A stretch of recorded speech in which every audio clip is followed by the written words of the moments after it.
OK， 我做了一个很花俏的 PowerPoint， 好，这叫 Crazy， 还蛮有趣。那跟大家介绍一下，大家好，我是 CHANGEE 的端容。那不知道之前有多少人有听过 CHANGEE？ 可以举手吗？啊，好少，那最好，那是最好的事情了，因为我这样代表我今天有机会就跟大家分享，就我们一路以来跟大家之前不知道的一些故事。那因为既然那么多人不知道，所以我就准备了就是一个可以介绍CHANGEE的概览，让你在5到10分钟之内可以完全了解CHANGEE在干嘛。好，所以我们在讲我们在干嘛之前，我们想要先分享一下，就是想问大家，你身边有没有这样子的一个朋友，或是你自己是不是这样子一个人？就是我们曾经可能有很多想法，然后想要实现，可有的时候deadline追着跑，然后很多事情可能时间不够，不知道要找谁一起做，人不够，然后不知道资源要去哪里找，不知道伙伴要去哪里找，不知道这一切的最刚开始要怎么做，所以很多时候我们就想着想着就想说好，那就算了吧，然后就是好可惜哦，不然我再等个2年我就来做，我怎么样我就来做，很容易这样子想，可是很多时候可能在时间的压力下，我们就实际上可能一辈子都没有机会去做到，那我们就觉得这件事情非常可惜，因为如果有什么我们认为很多事情都可以找到最简单的方式，最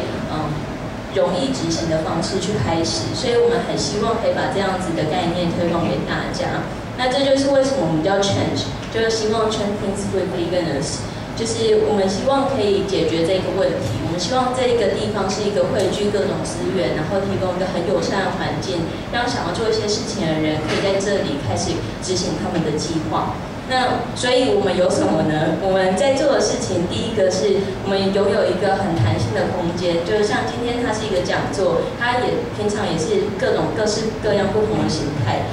那再来的话是社群的部分，社群的话是我们在这里像我们那时候从半年之内，我们从去年5月到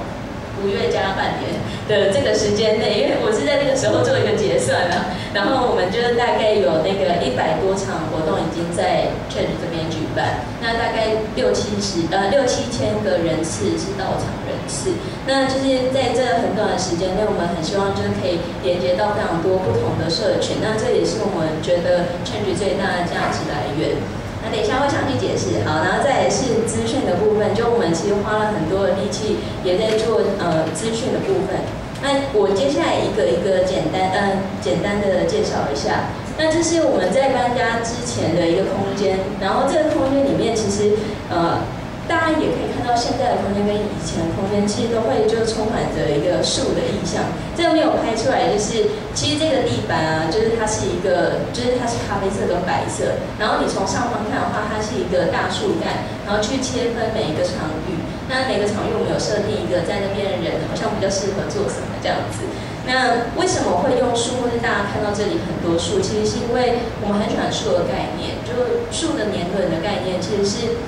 它每一圈都不是一个很完美的圆，可是当它不断的成长，最后来看是一个很漂亮的纹路。所以这句话其实是我们在做的过程中，就是我们刚开始什么就是很多不太懂的事情的时候就开始做，那很多时候并不能每一次的决策都做到完美，那很多延付很多钱缴学费，所以就是像在这个过程中，我们就一直鼓励自己说，其实最重要的是你要遇到困难的时候不断的成长。那我们就在这个理念中，所以我们就在空间里面就开始买入了大量的这样树的意象。那所以像现在的话，就是这个中山的空间，我们在今年的2月份过年前的时候搬过来这里。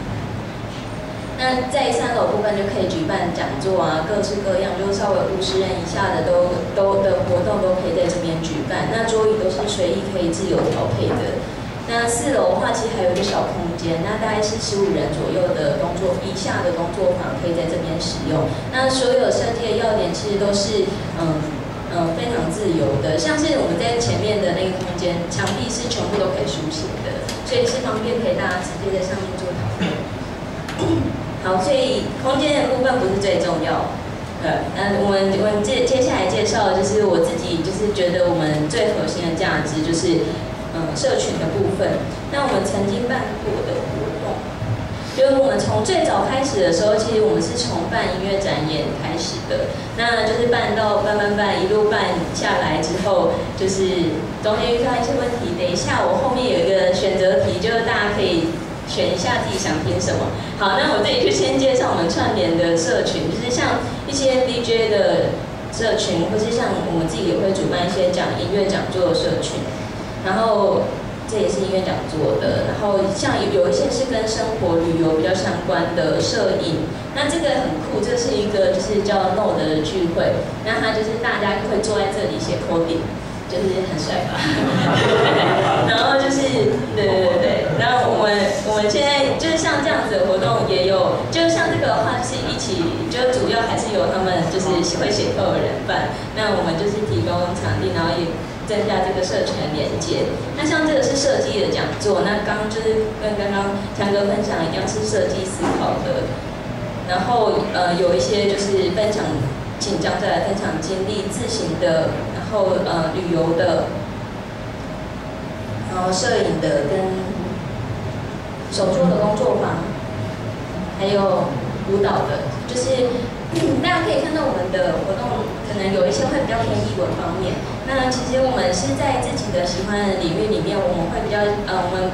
对于自己的定义是我们很希望将一些比较稍微偏门。如果大家有看我们现在网站，现在推广生意艺术，那就是我们最近的这一波是这样子。那我们很希望是可以把各式各样不同的像这样的领域的东西，幻化成比较简单的推广讲座，然后让更多的人可以了解到。那我们就是接触的社群的话，就其实这是我们自己喜欢的领域，会稍微偏这样子。可是我们对于来的社群，其实我们是非常就是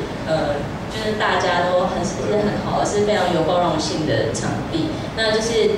所有人就其实都可以到这里，如果他觉得适合，都可以到这里举办活动。那如果有一些困难的话，我们也都会用一些协调方式，就有各式各样不同的体制，让这个事情能够发生。就是他们可以负担所能负担的，然后我们有办法能够举办或是帮忙宣传。那接下来是资讯的部分。就我们有时候会就写一些CHANGEE小报，就是告诉大家说我们觉得这世界上发生什么很重要的事情，那通常都是可能比较少人会关注到的。那前一阵子我们的伙伴博豪，也有写了一系列关于世界音乐的报道。那其实这个部分是很多时候大家不是对他没有兴趣，而是他从来没有出现在我们生活之中。所以我们是就是想要让大家多听一些，就是有一些不同的可能性，就至少知道我喜欢这个，我不喜欢这个。那接下来是我们也会在那个实验艺术方面做稍微的推广，像是我们目前办的，这也是伙伴博豪就很有兴趣的领域。那这是我们第一季办的那个音乐的讲座，那它其实就是在告诉大家，如果你想要自己写歌，可是你不会乐器，那要怎么办？所以教你如何用一台电脑，你就可以做声音、做音乐。那这是第一次系列的，那接下来每一次系列都不一样，可都是像刚刚讲的推广主题。那再来还有一个让很多人匪夷所思的，就是跟刚刚提到的 Kickstarter 有点相同，就是我们有时候也会帮人家做募资计划。那就是像这个的话，这个其实大家我为什么用这个简报介绍，就是我想要让大家知道，其实我们所有在做的事情都是围绕着我们的核心的理念，就我们希望当有人有需要的时候，我们能够提供更多的资讯、更多的资源，或是陪着他一起做，然后让这件事情发生。那像这个就是一个很好的例子，这是一个在柬埔寨有一个艾滋病孤儿院，那就是他们那时候面临了一个搬家的，因为周围的居民给房东压力，那所以房东决定要收回房子。那这群柬埔寨艾滋病童就没有地方可以住，他们就必须搬迁。那他又没有足够的资金，所以那时候有一个叫维克的组织就来到这里，然后帮他们做。那时候是有2个志工，他们去过了那边，回来之后记录了一些照片、影片。他很想帮他们做什么？他原本是想说做一个展，让大家知道这件事情。他在跟我聊天，所以我们在聊说要做一个展的事情，他就跟我聊说，他觉得他好想实际为他们做些什么，可是他不知道能怎么做，因为他也没有足够的钱去付出。他能做的就是他走访，可是他就觉得这样力量很小，所以我们后来就是我们就陪他想，然后我就说，其实我们可以用募资网站，就是试试看，就把这件事情告诉大众，让我们就是能募集到多少钱，那就是把这个钱的部分给这个他们需要帮助的人，给这一群就是他们搬迁所需要的费用，所以我们最后募集到的是10多万块，那就是这个部分就全数就是给这个机构这样子，所以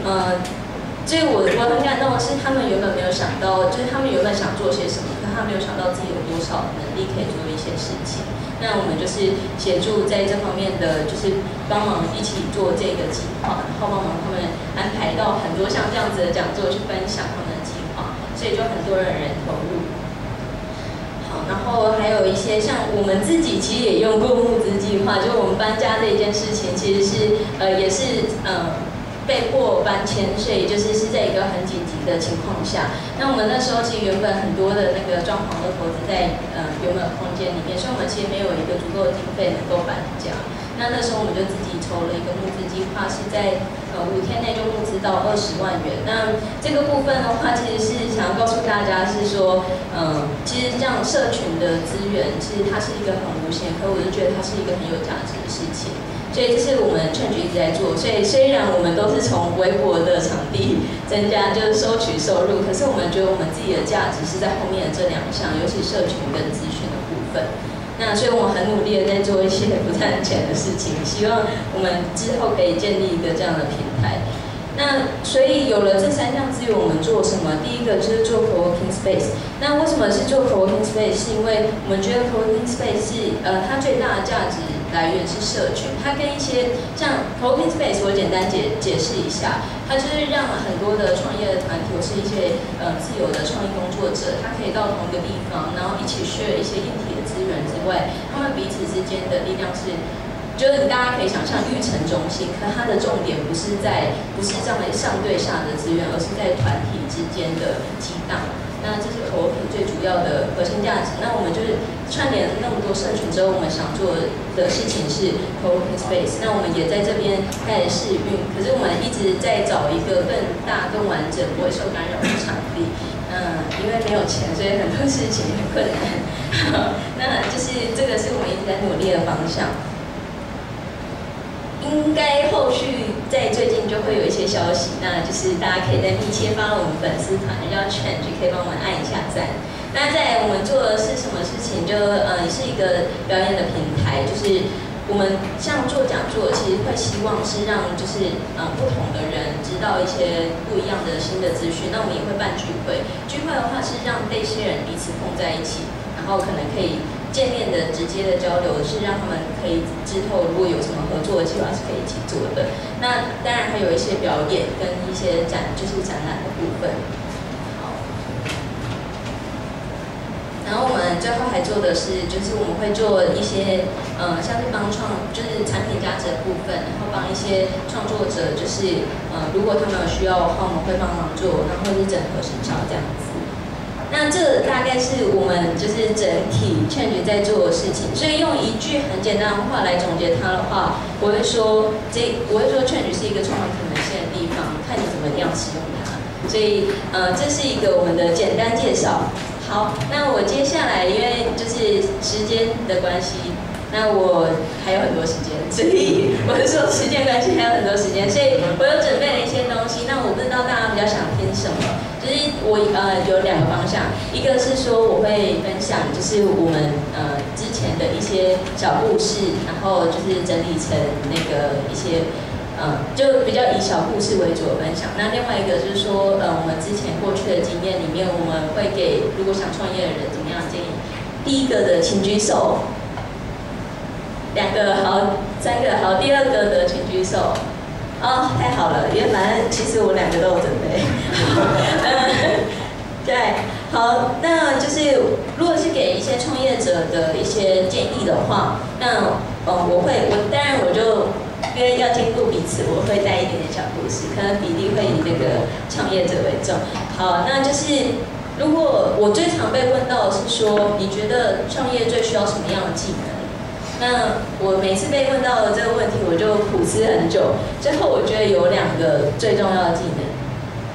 第一个是解决问题的能力，第2个是学习能力。学习能力我没有放上来，因为是我后来才想到。我觉得这两个是非常重要的，因为你在创业过程中，其实你会不断的遇到一个非常多不同的问题，然后很多问题其实你是没有办法去放起来，就是学起来放着之后用的。很多时候你是因为遇到你必须马上去学，所以学习能力学习的很快是很重要的。那再来就是你遇到事情的时候，你怎么去解决它？好，这样听起来很抽象，所以我就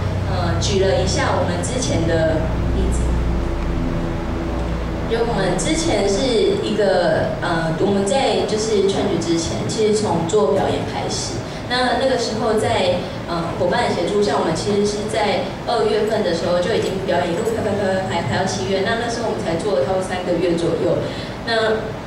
可是遇到了一个问题，是我们前一个的地址是在学校里面，那它是学校里面的一个空间，所以他就认为很多原因，当然最主要是声音的因素，那还有很多像是一堆长头发人在那边走来，长头发的男生在那边走来走去好可怕，因为会有一些独立乐团之类的，所以学校会有一些这样子的印象。那总而言之，就是我们在这样子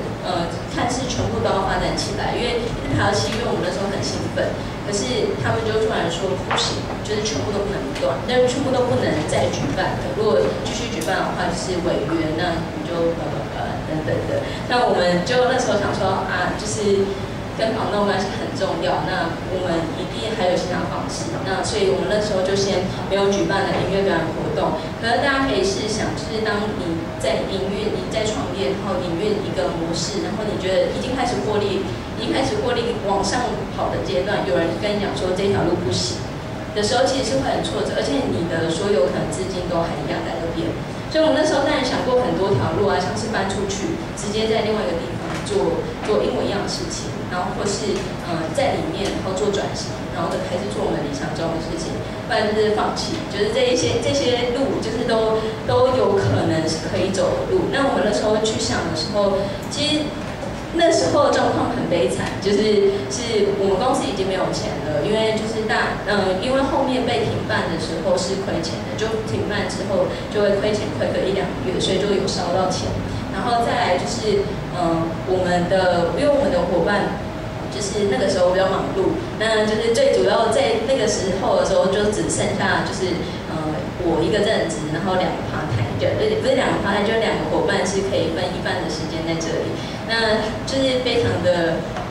就是孤寂，然后就是非常的彷徨，觉得你要，然后当然也想过一些像搬出去可是那时候又遇到出去外面它的状况是那时候那个师大夜市永康是6米巷的事情是最热腾的时候，所以搬出去我们原本在这个事情之前，我们有找到可能愿意投资的人，在这件事情之后，他也说现在太风险，所以我们就第一条路已经登了，然后就只剩第2条路跟第3条路。那我那时候就觉得说，没有什么是解决不了的问题，重点是怎么去解决它。所以我后来就想说，好，那我们该怎么在这些重重的限制下，我们做我们喜欢的事情？因为学校一直很希望我们就是做一个很正常的咖啡厅，所以我们那个时候，对，所以我们那个时候呢，我们就转型了，然后就叫做 CHANGEE。那这个转型其实最主要是从那些音乐表演等等，我们全部都把它转换成静态的活动。那其实音乐表演跟静态活动这之间举办的那个整个 know-how 其实有差，那就是举办的讲座，其实有举办过的人也会知道比较累人一点。那就是有不同的累的地方。那所以我们那个时候就是重新开始，然后整个开始做。那压力其实是非常大的，因为我们只要2个月让不起来，我们就倒掉了，就是那是最后的2个月时间。那结果好险有活下来，所以我在这里会跟大家分享。所以在那个时候，我们就在这2个月，我们就狂举办，然后透过我们自己举办，然后也让很多人开始找到这个空间。那因为我们的弹性蛮大，所以后来很多人都是来之后变成朋友，就扩散出去，所以就很多人就开始会来跟我们合作。那就好险在那个时候遇到了这样子的一些朋友帮忙。好，所以如果要再总结刚刚那个，再给一个建议的话，会说，其实思考事情的时候可以跳出框框去思考，因为那个时候其实我自己就被卡在这里很久，我就会觉得说，这种模式我们明明就可以做，然后我们的伙伴的才能也都是在音乐这方面，那我们来办讲座是不是一个很恰当性？但是他也很会办讲座，那就是只是他最有热情的事情跟这些事情。那我们就想说，后来就在卡在那里很久，说我们要做表演这一件事情。后来跳出来之后，就想，其实做讲座也可以做声音的讲座啊，也可以做音乐的讲座，也可以做任何我们有兴趣的讲座。所以就是在这个听起来是一个微不足道的思考，可是当你自己在创业的时候，很容易在遇到问题的时候，会陷在原本的成功模式里面。就像 Nokia， 他们当初是用那个就是按键键盘。一炮而红变成机王。那现在手机平板转型这一段时间，他就遭遇了一个困难，因为他没有办法跳出来思考。所以在遭遇困难的时候，跳出框框思考是一件很重要的事情。好，那举一个比较简单让大家记忆的例子，就是其实你在想事情跳框框思考，你可以把它想成，今天你在一个沙漠里面，然后你被困住了，超渴，然后你不知道这个围墙外面有什么东西。今天你如果把目标设在的是我要把这个围墙打倒，因为我才能出去，所以你的目标就是我要把它打倒这样子而已。那你可能就要花非常多的精力去捶它，然后去敲它。可是你可能因为你很累，所以你可能就没有办法破坏它，所以你就出不去。可是，如果你今天把目标设在我要跳过去这个围墙，我要知道后面的是什么，你把目标设在这里，你可能就不会只有打倒围墙这一种方法，你还有可能跳过去，你还有可能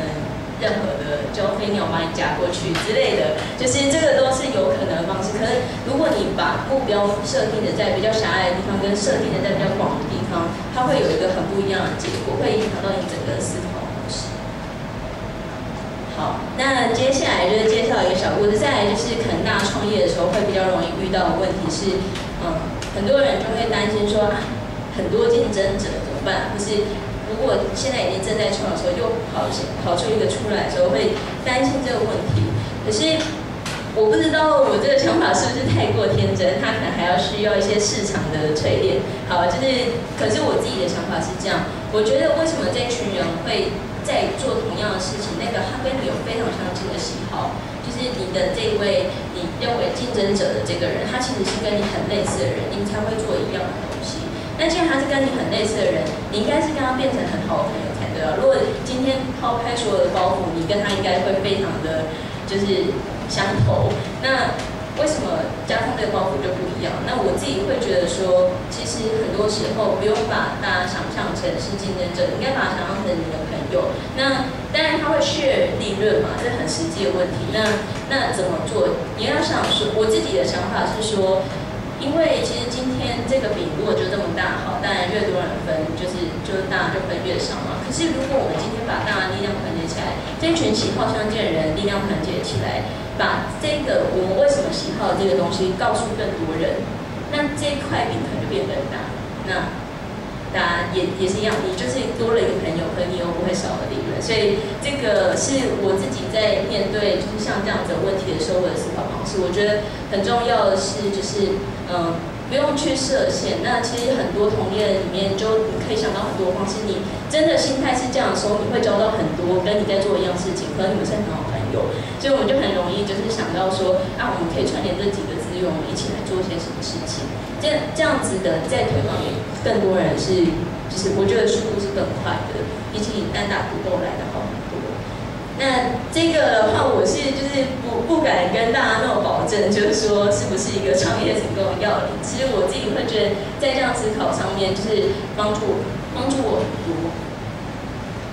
好，我觉得最重要的就是伙伴的部分，就是创业伙伴一定是一个很关键的部分。那我非常感谢，就我的创业伙伴们，就是一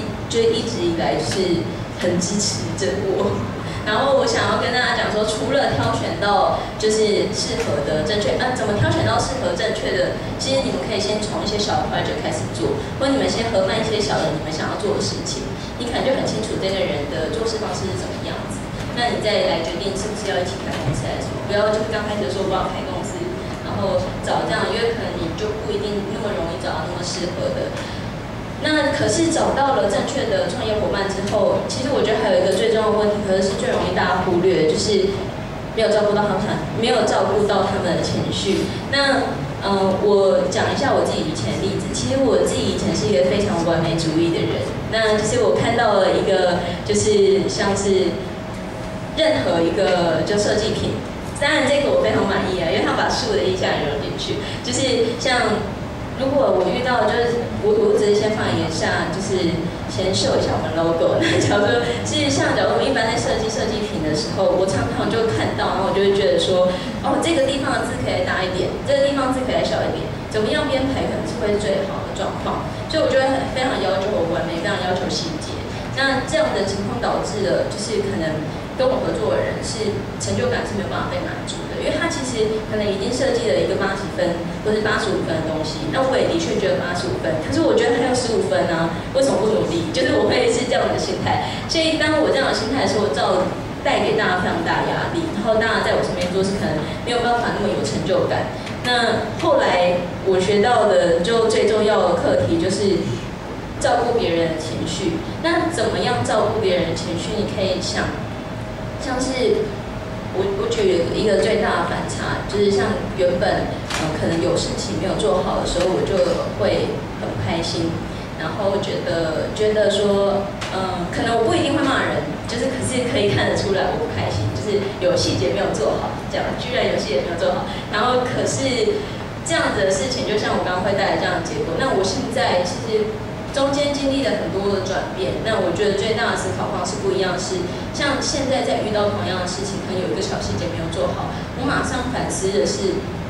一定是我没有交代好。如果他今天没有做好要重做，他已经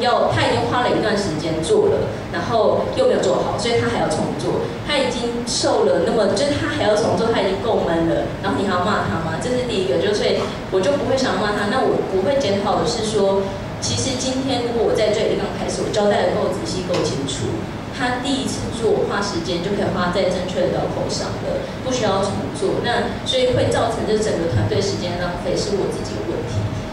真的是彻底就是反过来的思考方式。那这个方式我觉得非常的有用，就是因为它是。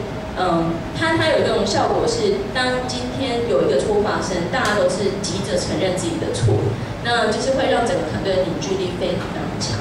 那我觉得这是一个很重要的事情。那如果比较简单的去化成这个说法的话，就是说你去理解，就我最近看到一篇文章，所以因为我原本都是说你去照顾别人的情绪，然后就是现在我把它改成说你去理解别人当下的感受是什么。那你就可以做出最适切的回应。那像是这个部分的话，还有就是举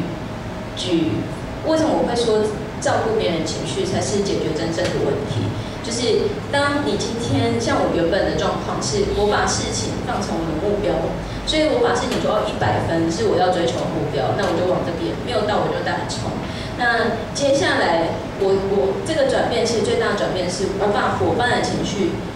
绪的部分也把它放进我的目标里面，所以我要做的事情是，我要做到一件好的事情，它有一定的分数，而且伙伴要很开心，这是我目标。所以当今天我做得更好，伙伴会变得比较不开心的时候，我就不做。那我最大的像刚刚设计品的差异就是，现在只要一看到一个传单，然后我看，觉得其实还有什么地方要改，我都会忍住，因为我就会想说，今天别人拿到这个传单，他看几秒。他可能没看几秒，他就收起来了，或者就丢掉了。那这个细微上的差异根本对他来讲没有影响。可是我今天如果去改他的作品，是对他一个整体上的不信任，而且你要改，所以我就会看一看，大概上都没有问题。我就会说，我觉得超棒的，直接上印吧。那大家的那个感受是不一样，就是觉得哇，他做了一个就是大家很喜欢的设计品。那这是一个大家把别人的情绪纳进来考虑，我觉得是一个很重要的事情，也是很多人可能很容易就是会忽略的。因为我发现，就是很多想创业的人也都非常的完美主义，所以这是我如果在分享的时候，我都会稍微提到的这一点。然后我讲一个比较有趣的，剩多少时间啊？哦，好，太好了。那我讲了一个应用，就是这个可能比较有趣一点，就是其实可以把它套用在任何事物上，就包括你跟你爸妈相处，你跟男朋友、跟女朋友的相处。像是呢，如果今天你的女朋友就是你的男朋友，就很多女生就像是她男朋友就是跟其他女生很好啊等等的，就是会就是非常的生气。那就会吃醋啊等等的。那这时候男生通常就说，我刚刚就是只是朋友啊，你很烦呢，干嘛一直问啊？而且你为什么不相信我？然后你们就吵架，这是一般人遇到的情况。可是今天其实假如说反过来想，当他吃醋的时候，你去看到他真正在意的是什么？他其实是可能长期不安全感的累积。所以你可能当下根本就不要去解释那个女生是谁，你就是他在那边闹，你就抱住他，然后他在闹，你再抱住他，好，然后就你解决第一个问题，就是他这个不安全感的问题。好，所以你抱住他之后，你还是没有办法解决他心理上的不安全感。那你可能接下来要做的，你如果希望有一个好的相处，当然不一定要做到这里全部，可是你可能希望有一个好的相处，你可以在一些细节上面，你可能没事就跟他讲一下你在干嘛之类的，他可能很快这件事情就完全忘记了。所以就是当这个可以用在任何的事情上面，所以就是大家可以就是有兴趣的话可以思考一下。好，那刚刚讲完了解决问题的能力、团队的重要性。那我现在讲的是其实跟刚刚那个design thinking的概念有点连接的是 prototype 的概念。那 prototype 是说当那个像是这是原本是应用在设计的领域，它是说。今天当你有产品要上市的时候，其实很多人是把产品全部都做出来，然后才去测试大家的感受。那这个东西其实是非常不直接的，而且当大家发现真的很难用，你也来不及改了，因为你要花大笔的资金，你要花1亿你才能改，你要改嘛就算了，是看能卖多少。所以那这样子的试掉是完全没有用。那 prototype 的概念是说，它在最原型，假如说我今天一个牙医，我要做一个牙医师用的就是工具，那我今天就做了，我想好了之后，我就可能用粘土，或者我用一些很简单的工具，先做成一个示范的样子，然后就拿给牙医师，他可能就跟你讲说，其实你设计的是这样拿，可是我要这样拿才会很稳。那他如果跟你讲这个东西，你是在那个初级花粘土10块钱的时候，你就可以去改那个设计的，你只是可能要熬多个夜而已。对，所以就是把整个真实际资金投入下去的事情，其实是有很大的不同。那平常我们要怎么应用prototype的概念？其实我觉得不管是创业还是培养任何事情都一样。当你有想要做的事情的时候，其实你一定很容易的去想到一个最简单的方法，开始一点点的测试它。像是假如说你今天想要做的是一个设计的网站，那你可能刚开始你不会写网站，所以如果你想象的是一个非常庞大的系统，你就要先处理，我要找设计师来做网站，然后我要处理物流，我要处理行销，我要处理各式各样的事情。然后这个还是你可能没有太多产业前提下，所以你会花非常多冤枉钱在这上面，因为你可能不懂物流，你也不懂设计，也不懂任何所有的事情。那最简单的方式就是开个粉丝团，零成本，然后你就开始你就先决定说，因为现在那个设计粉丝团那么多嘛，你就先决定说好。所以如果你会遇到的问题是一样的。设计网站那么多，人家为什么要看你？好，设计粉丝团那么多，人家为什么要看你？你一定要有个独特的特质，你可能就会去找你要用什么来当你最主要的宣传。那当你找到之后，你就开始规范，你就会发现啊，我怎么对这个领域毫无所知？我要怎么去分享这个领域最重要的事情？你就开始去挖资料，你可能开始翻国外的文章，你可能开始做很多各式各样不同的事情。那这些东西都是在累积，而且这个累积是你可以花你下班时间，或者你可以花你下课时间，你就可以做到的事情。它是你要规定自己说每天就是一定要 po 1篇。那当你这样子想了半年，或你原本是想这个想法啊，我要开个设计网站，想了半年，跟你开始经营这个粉丝团半年。是一个非常大的落差，因为在这半年之内，你可能已经看过几乎所有这类相关的文献，你可能可以当你没有题材发挥的时候，你开始说，啊，我来做个专访，好了，去访问各大设计网站，所以你就开始做一个专访，那你可能就是直接的获得一个内部最主要的资讯来源，那这都可以帮助你在实际投入成本，而且你可以偷问他，你们物流怎么做啊？然后你们那个什么怎么做？他觉得你只是一个粉丝团，因为你告诉你很多，然后就是类似像这样子的事情，你可能就是在实际投入之前，你做完这些事情，你可以把钱花到刀口上，其实这件事情就变得不那么难了。可是你如果刚开始你没有这样做，你只是想一个很庞大的系统，那除非你有坚强的意志力跟过人的金钱来源，不然你可能就很难把这件事情执行到底。所以这个是我觉得创业里面很重要的概念，也是跟我们的就是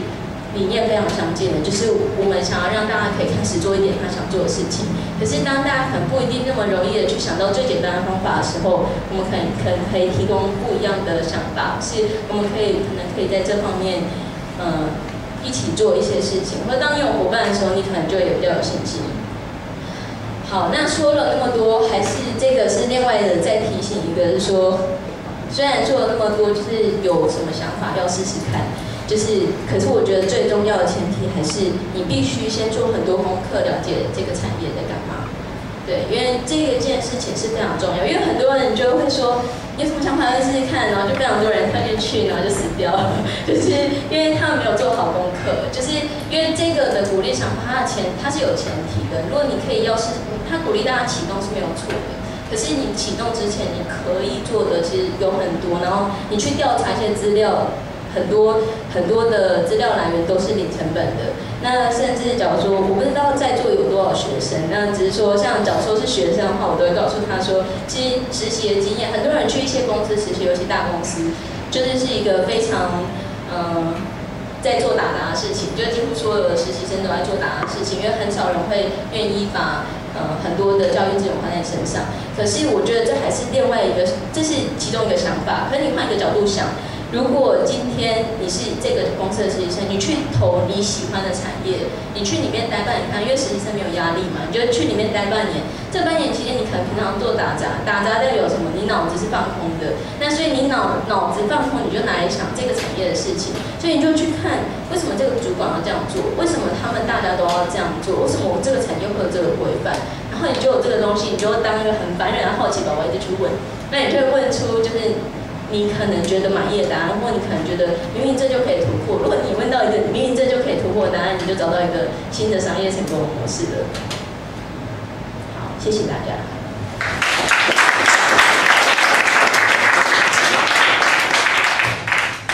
有没有任何的朋友？我想那个端容应该是在CHANGEE这边付出了很多，然后还有他们。应该这也是一个很辛苦的创业过程，毕竟之中有那种无预警的打击。对，那有没有人有类似兴趣，创业或者什么想要问他问题？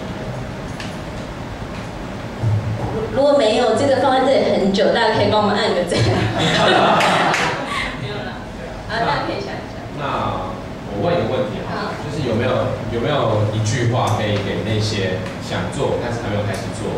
的人？给他们一些鼓励，或是某一些建议，想做还没开始做。想做还没开始做的人，其实最主要就像我刚刚提到的，你其实我一直很鼓励大家是说不要，我会请大家再思考谨慎一点，因为现在非常多鼓励创业的行为，那好像这个是一个王道，你必须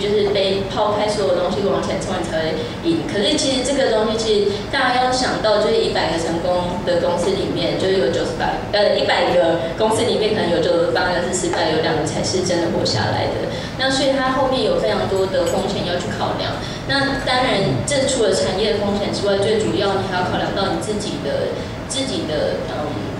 能力，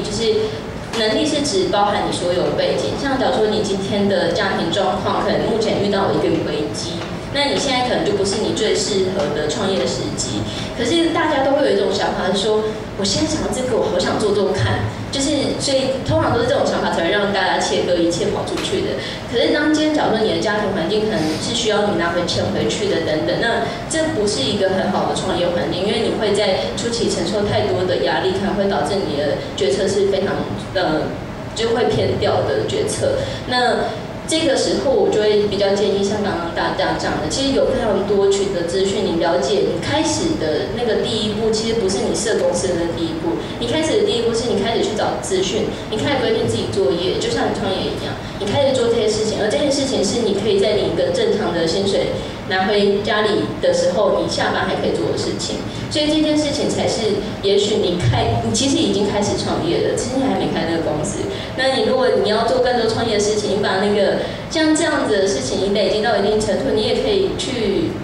宣传你的那个你像假如说你到别的社交场合，你觉得这个事情才是你之后最想做的创业，你可以不要拿你公司的名片啊，你把你的粉丝团弄个有趣的名片也很有趣啊。那你就是从那个时候开始，你就告诉大家我有热情的是什么，我在做什么事情。那你从那时候认识的人，你从那时候开始投入的任何事情，都是围绕着你的创业的。那当然，它中间可能会有很多的修正，所以你可能是在未来半年后的某个时间点，或1年后某个时间点，你才真的设公司。可是，在前面，我自己认为创业其实从最前面这个就开始，所以我会蛮希望大家在真的去创业之前，都要很仔细的考量整体的环境。就是当你是一个没有负担，然后或是你可能你要设立停损点，你要做这些事情，你才有可能在一个很安心的。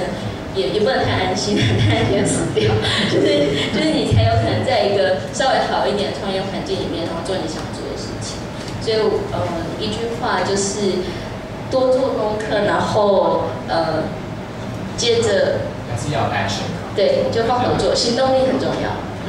好吧，那我想CHANGEE应该是 Searching Weekend 一个非常好的前辈，那我们也还在努力当中。那希望大家有兴趣的人都可以一起来参加这些活动，或是认识我们。对，那谢谢端容，谢谢。谢谢。